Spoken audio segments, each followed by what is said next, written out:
Let me tell you something right now. What goes on in your mind is more powerful than what's going on around you. If your mind is a mess, your life will reflect that chaos. If your thoughts are toxic, your results will be too. But the good news is you don't have to stay stuck in that cycle. You can renew your mind. You can train your brain. You can flip the switch and live with purpose instead of living in panic. But it starts in your head before it ever shows up in your hands. I meet people all the time who say, I'm trying to be successful, or I'm working on being confident, or I just wish I had more peace. But let me ask you this. What are you feeding your mind every day? Because you can't plant weeds and expect roses. If all you do is think about what's going wrong, who's hurt you, how long you've waited, or how far you've got to go, you'll never move forward. You've got to stop rehearsing your past and start renewing your mind with the truth. See, the Bible says, as a man thinks in his heart, so is he. Not what you say you believe, not what you post on social media, what you really think in your heart, that's what you'll live out. And that's why the enemy doesn't even need to mess with your circumstances if he can mess with your mind. He just plants a little lie. You're not good enough. You're too late. You'll never change. And waits for you to water it with your agreement. But when you start catching those lies, rejecting them and replacing them with truth, that's when the shift begins. You've got to start thinking on purpose. You can't afford to be lazy with your thoughts. You can't just let your mind wander wherever it wants and expect to live a powerful life. Your thoughts are the foundation of everything you do. You'll never live higher than your level of thinking. So if you want to go higher, you've got to think higher. And that's not just about being positive. It's about being renewed, being aligned with what God says about you. Knowing that you are fearfully and wonderfully made, that you're equipped, that you're strong, that you're favored, that your past is not bigger than your future. Listen, you've got to train your mind like an athlete trains for a race. They don't just show up on race day and hope it goes well. They practice, they push, they sweat, and they keep going even when it's uncomfortable. You've got to push through the mental fatigue. You've got to be willing to say, no, I'm not thinking like that today. You've got to take thoughts captive and replace them with something that lifts you, not something that limits you. And don't expect your feelings to help you with this. Your feelings are followers, not leaders. They follow your thoughts. So if your thoughts are anxious, your feelings will be too. If your thoughts are defeated, your mood will match. But if your thoughts are grounded in truth, your emotions will eventually catch up. You can't let your emotions drive the train, put them in the caboose, and let truth be the engine. Some of y'all have been living under labels for so long, you've forgotten they were lies in the first place. Somebody told you weren't smart enough, and you believed it. Somebody made you feel like your voice didn't matter, and you carried that into your adult life. But I'm here to tell you, God never said that about you. That didn't come from him. So why are you still thinking it? Why are you still feeding your spirit with someone else's junk? It's time to clean house. It's time to detox your mind. You have the power to rewire your thinking. Science is finally catching up with Scripture. Our brains can change. Neural pathways can be transformed, but you've got to be consistent. You've got to speak life to yourself every day, not just when you feel good. You've got to wake up and choose truth. Choose gratitude, choose vision. It doesn't happen overnight, but it happens over time, thought by thought, day by day, decision by decision. Let me ask you, what are you agreeing with today? Are you agreeing with fear or are you agreeing with faith? Are you agreeing with the voice of defeat or the voice of victory? Because what you agree with is what you align with. And what you align with shapes your actions, your habits, your future. You're not just thinking random thoughts, you're building the architecture of your life. And if the foundation is shaky, the whole thing's going to feel unstable. So start catching those negative thoughts. Don't let them walk around your mind like they own the place. They are intruders, not tenants.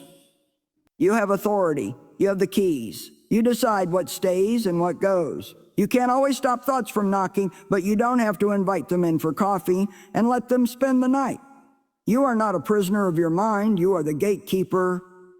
And when you start living like that, everything begins to change from the inside out. Your life starts to shift. Your spirit starts to rise. Your confidence begins to grow. And it all starts with what you believe deep down about who you are, what you're capable of, and who is walking with you through it all. Most people don't like the word discipline.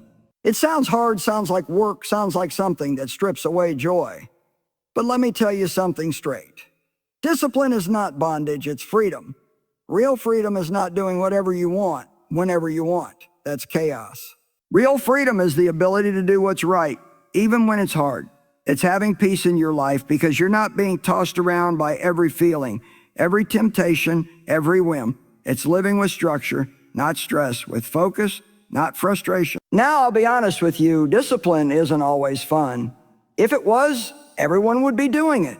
Discipline requires saying no to your flesh so you can say yes to your future. It's waking up when your body says sleep. It's staying quiet when your pride wants to speak. It's doing the right thing when no one's watching and your mood says not today. That's not weakness. That's strength.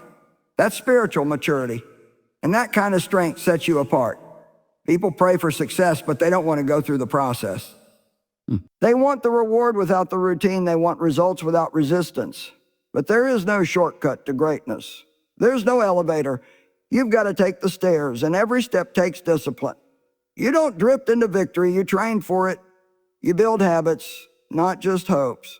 You set your mind, not just your alarm. And let me say this, discipline starts in the small things. You don't conquer the big battles until you've learned to win the little ones. How do you think great athletes make it to the top? It's not just talent, it's training. It's early mornings, strict routines, constant repetition.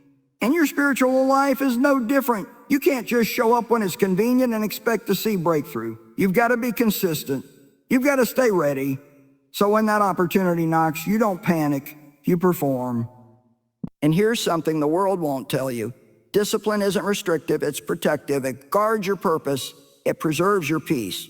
When you've got boundaries in your life, boundaries for your thoughts, for your time, for your relationships, you're not being controlled, you're taking control, you're choosing what gets your attention, what gets your energy, and what is the right to influence your path.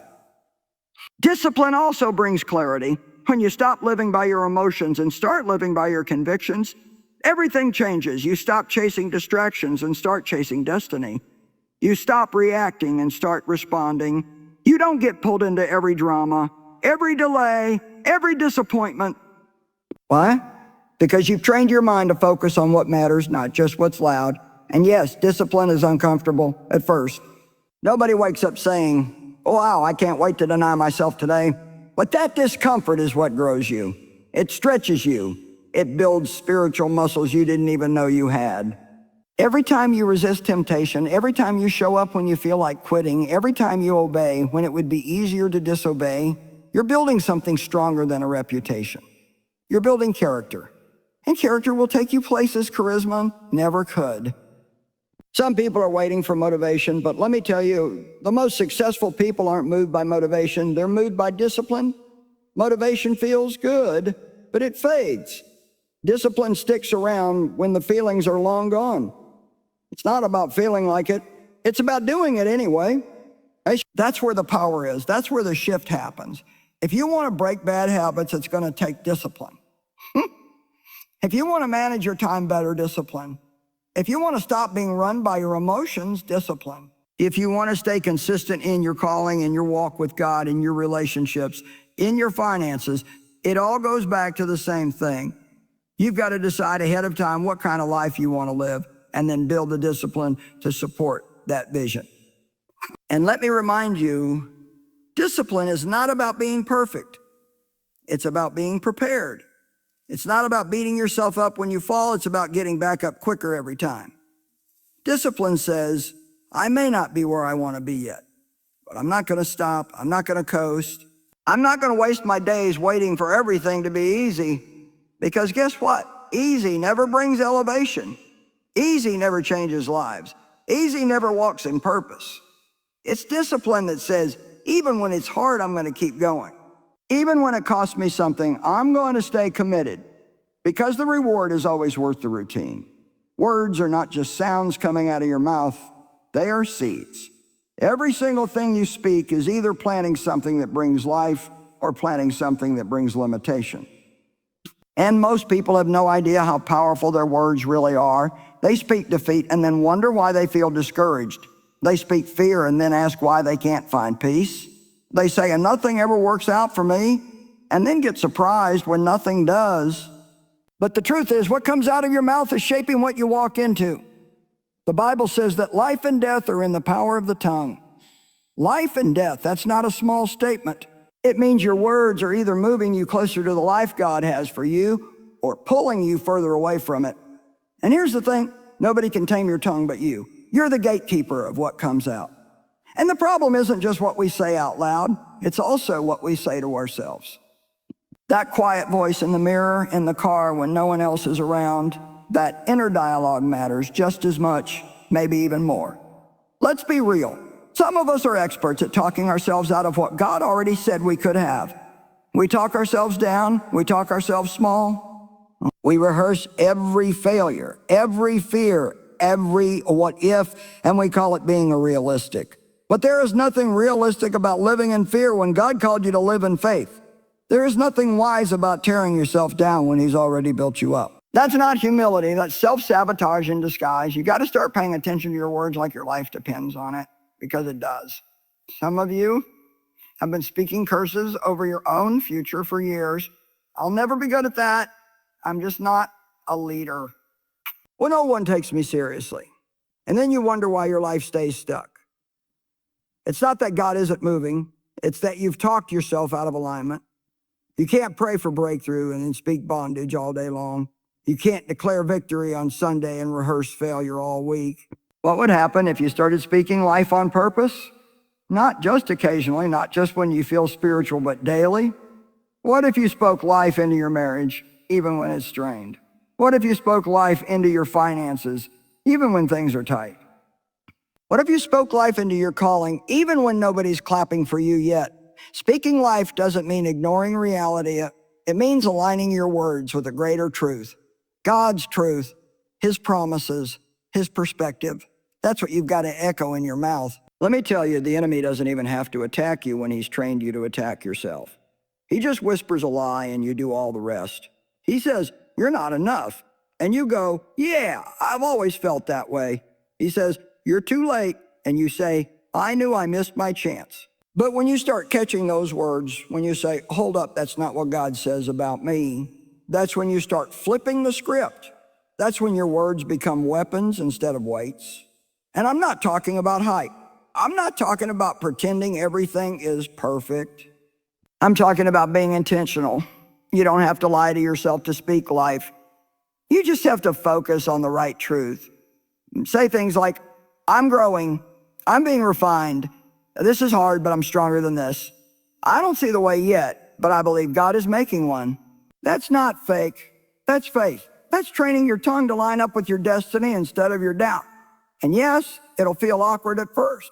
If you've spent years tearing yourself down, speaking life might feel unnatural, but do it anyway. Do it when it feels weird. Do it when your emotions are screaming the opposite, because your words have the power to prophesy your future. You are either declaring possibility or you're declaring problems. You're either building your house or tearing it down brick by brick with what you say every single day. So start with one thing, just one. Choose one area where you've been speaking limits, your health, your dreams, your confidence, and flip it. Replace the complaint with a confession of faith. Replace the sarcasm with strength. Replace the self-doubt with a declaration. Speak life even if your voice shakes. Speak life when no one else is. Speak it until your soul believes it, until your mindset shifts, until the words that once held you back start to push you forward. Because what you speak today is what you will live tomorrow. You don't end up somewhere by accident. You arrive there by direction, not by desire. Everybody wants to be successful, fulfilled, joyful, peaceful, but wanting it isn't what gets you there. It's your habits. The things you do day in and day out, when no one's clapping, when no one's watching, when it's just you and the quiet moments. That's what shapes your future. Your destiny is not just tied to your dreams. It's tied to your decisions. We like to think that success is all about big moments, grand breakthroughs, major doors opening. But the truth is, those big moments are built on thousands of small choices, little disciplines, tiny obedience. It's not just the mountaintop experiences that define you. It's how you walk on the ground level every single day. Because what you do consistently is more powerful than what you do occasionally. You don't accidentally get healthy. You don't stumble into financial wisdom. You don't drift into deep spiritual maturity. These things don't happen by chance. They happen by change. You've got to be willing to look at your routines and ask, is this moving me toward my purpose, or is it keeping me stuck in a cycle? Because habits are either lifting you or limiting you. They're not neutral. They're doing something to you, whether you recognize it or not. Let me make it plain. You can't pray for peace and keep living in chaos. You can't ask God to bless your time and then waste half your day scrolling, complaining, or running late. You can't ask for strength to do big things if you're not taking care of your body, your mind, or your schedule. God gives you the grace, but you've got to show up and do your part. And your part starts with your habits. Now, I know a habit isn't a flashy word. It's not glamorous. It doesn't get people cheering like a breakthrough or a miracle, but let me tell you, habits are holy. Habits are the training ground for transformation. You don't need a brand new life. You need a better routine. You don't need more motivation. You need a plan you can stick with on the days you don't feel motivated. Because let's be honest, most days won't come with a marching band or fireworks. But you still have a choice to make. And this is where people get tripped up. They think discipline means perfection. But discipline isn't about being perfect. It's about being persistent. You don't have to get it right every time. You just have to keep showing up. Keep brushing your teeth, spiritually speaking. Keep showing up to pray even when you feel dry. Keep budgeting when it feels tight. Keep reading, studying, growing, stretching, because the more you do it, the more it becomes a rhythm. And when you build the right rhythms, you build a strong life. Think about it. You didn't develop your bad habits overnight, so don't expect your good ones to show up instantly either. No. But every small step matters. Every little yes counts. Every time you say a no to what's distracting and a yes to what's building, you're moving forward. Even if it doesn't feel like much in the moment, growth often feels like discipline before it feels like freedom. But if you keep going, that discipline becomes delight. You've got to stop underestimating the power of a routine aligned with your values. A quiet morning with God, 5 minutes of gratitude, shutting your mouth when you want to argue, saving instead of spending, moving your body instead of staying stuck in the chair. All these things seem small, but they are building blocks. They're laying down the tracks that your future is going to run on. You don't rise to the level of your goals. You fall to the level of your systems. So if your system is chaos, inconsistency, and I'll do it tomorrow, don't be surprised when your life feels out of control. Some of us are praying for God to open new doors, but we're not preparing to walk through them. Why would God promote you to a higher level if your habits can't sustain it? He's a wise Father. He's not going to hand you something that your current lifestyle will crush. So before he blesses you with more, he'll work with you to become more. And that becoming happens in the small, faithful daily steps you take behind the scenes. Your destiny is not just what God gives, it's also what you build. He'll give you the materials, but you have to lay the bricks. He'll give you the vision, but you have to follow the blueprint. And habits, those quiet, consistent, behind-the-scenes behaviors, those are the bricks. That's the structure. That's the foundation. Because when the storm comes, and it will come, you don't rise to the occasion. You fall back on your preparation. You fall back on the strength of your habits. And if you've built well, you'll stand strong no matter what shakes around you. If you're going to make it through the hard days, and let's be clear, they will come, you need more than willpower. You need more than hype. You need vision. Vision is what keeps you steady when the world is shaky. It's what pulls you forward when everything around you is trying to push you back. It's not just about seeing the future. It's about believing in it enough to stay faithful in the present. Vision isn't about having all the details figured out. It's not about seeing the full map before you take the first step. Vision is about catching a glimpse of what God put in your heart and deciding that nothing is going to talk you out of it. Not fear, not people's opinions, not your past, not your feelings. Because when God gives you a vision, it becomes the fuel that keeps your faith moving, even when your circumstances aren't cooperating. You've got to have a picture in your spirit of where you're headed. If you can't see something greater, you'll always settle for what's easier. And the reason so many people quit is not because they lack ability. It's because they lost sight of their vision. The moment you stop looking forward, you start going in circles. You start replaying the past instead of walking into your future. You start listening. But when you keep your eyes locked on the vision, you develop a kind of holy stubbornness, the kind that says, I don't care how long this takes. I'm not quitting. I know what I saw. I know what God showed me. I know what he promised. That's what gives you grit. That's what keeps you going when nothing seems to be happening. You keep praying when the answers are slow. You keep serving when nobody notices. You keep sowing seeds when the soil looks dry. Why? Because vision has taken root in your heart. And when you've seen something on the inside, you can't pretend it's not there. You can't just walk away from it. You carry it with you. It keeps you up at night, and it gets you out of bed in the morning. And the enemy would love nothing more than to blur your vision. He'll use discouragement, disappointment, delays, anything to get you to stop believing. But just because the process is slow doesn't mean the promise isn't sure. Some of the greatest things God will do in your life require the longest seasons of preparation. And if you're not careful, you'll mistake that preparation for punishment. You'll think God's forgotten you when in reality he's building endurance. He's strengthening your faith. He's refining your character so that when you step into the vision, you're ready for it. And let me say this, vision doesn't grow in comfort zones. It grows in pressure. It grows in late nights and early mornings. It grows when you show up and do the work, even when it feels pointless. It grows in the middle of rejection, failure, silence. That's where God tests your persistence. That's where he sees if you're in this for convenience or for calling. Because if you can be talked out of it, chances are it was never really planted deep enough. You don't need everybody to believe in your vision. You just need to believe in it enough to not give up. Sometimes God will give you a vision and not give it to anyone else, just to see if you trust him more than you trust approval. That's why it's dangerous to keep looking for validation from people who didn't see what you saw. They weren't in the prayer closet with you. They didn't cry those tears. They didn't carry that burden. They didn't hear that whisper in the dark when God spoke something into your heart. They didn't even make sense yet. Vision is what reminds you why you started in the first place. And you've got to go back to that why when the way gets hard. You've got to remind yourself, this isn't just about me.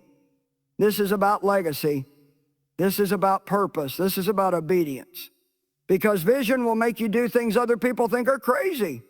Vision will make you walk away from good to go after great. Vision will have you investing when you don't see the return yet. Believing when no one else claps. Showing up when it would be easier to hide. You've got to guard your vision like it's a treasure, because it is. And it's not just about what you see with your natural eyes. Sometimes the vision God gives you is internal before it ever shows up external. You carry it in your spirit long before you carry it in your hands. You may be in a place right now where nothing around you looks like the promise God gave you, but that's exactly where persistence comes in. Persistence doesn't wait for proof. It moves in faith. It steps forward even when everything says step back. And when you've got real vision, you keep pressing, you keep showing up, you keep building, you keep planting, because deep down, you know what's coming, even if you can't see it yet. Fear is one of the greatest thieves of destiny. It doesn't need to break down your whole life to stop you. It just needs to plant one little lie, one whisper of a what if. One seed of doubt, one moment where you believe the problem is bigger than your God. Fear doesn't start loud, it starts quiet. It starts quiet, it starts small, but if you feed it, it grows. If you water it with your thoughts, it multiplies. And before long, fear has built itself a throne in your mind and is ruling over decisions it has no business controlling. You've got to make a choice. Either faith will be your driver or fear will, but they can't both sit in the front seat. One has to move over, one has to shut up, one has to take a back seat. And the one you feed is the one that leads. Faith isn't just some warm, fuzzy feeling you get when everything is going your way. Faith is the muscle you flex when nothing looks right. It's the fire that pushes you forward when your knees are shaking. Faith isn't the absence of fear, it's the refusal to let fear run the show. Let's get practical. Faith looks like making the call even when your voice trembles. Faith looks like applying for the job even though you've been rejected before. Faith looks like opening your heart again after you've been broken. It looks like stepping out when you don't have the full blueprint. Faith is a step before the solution, a move before the miracle. It's trusting God enough to walk into the unknown, believing he's already waiting there. But fear wants to keep you safe and stuck. Safe from pain, stuck in cycles. Safe from risk, stuck in regret. It always dresses itself up like wisdom. Now be realistic or protect yourself.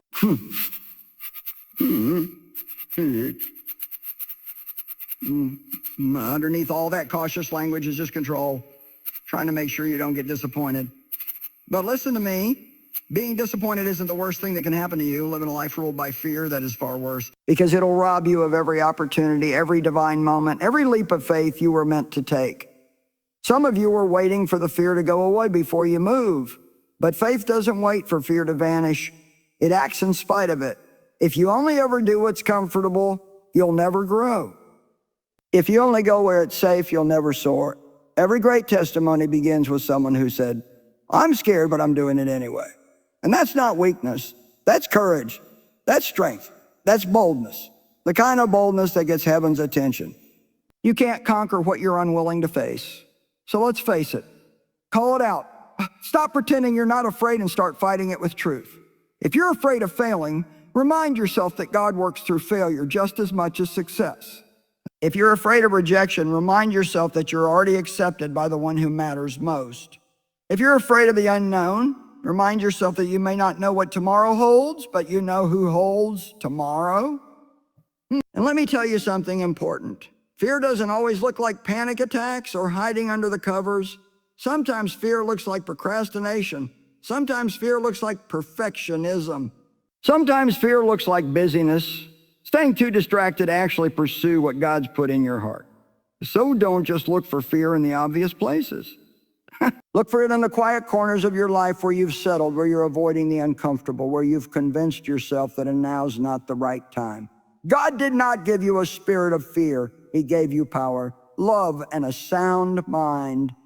So anything that tries to hijack your peace, paralyze your purpose, or silence your voice, that's not from Him. That's a counterfeit. And you got to treat it like one. You don't negotiate with fear.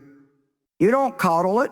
You confront it. You speak to it. You declare truth over it.